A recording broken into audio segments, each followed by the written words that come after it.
Finally, I want to introduce the co-chair of the bipartisan Feeding Connecticut Caucus, Representative Kavros.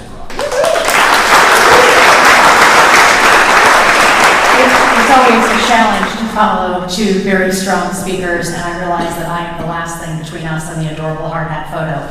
So I just want to start by saying to Jason, thank you so much for gathering us. It means so much. Many of you know that I had the privilege of working here both before and during the pandemic. And I was in the capacity of raising money. So we've spoken to the board, we've spoken to our wonderful private partners.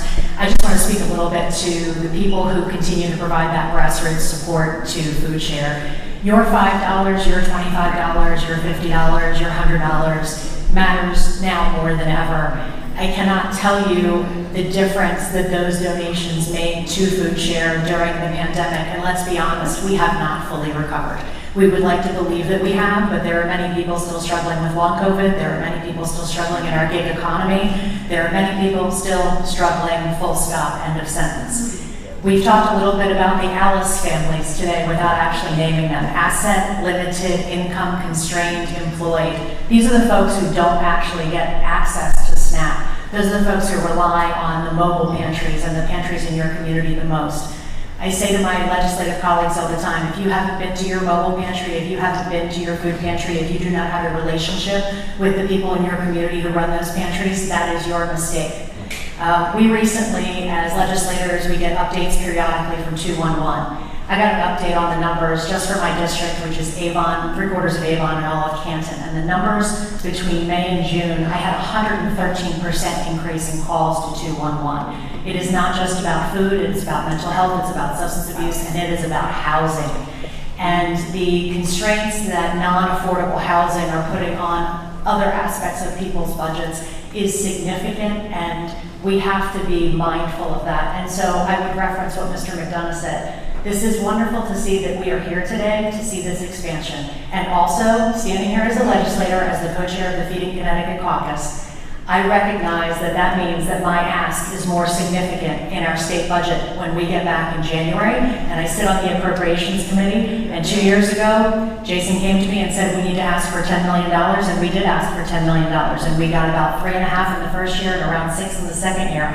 And if it had not been for all of the manufactured emergencies at the federal level, we would not be at the $24 million number that we are at for fiscal 27. But the need was $10 million 2 years ago, and we did not put $10 million in the budget. So as we move forward, we have to be mindful and thoughtful as a state of what our responsibility is, because the board is being mindful, those small donors are being mindful, and our private partners are being mindful. So it is now our job to remember that that budget is a moral contract with the people of the state of Connecticut. And the last thing I will say is, the good Congresswoman has a book called The Least Among Us. I have read it more than once because that work has spoken so deeply to me that she has done for decades.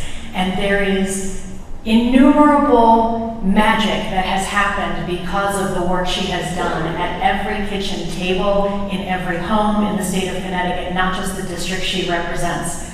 So when you have someone like a Rosa DeLauro, and then you have someone like a Jason Jakubowski helping to lead us in what we are experiencing today, you know that that wand is being waved and the magic is happening.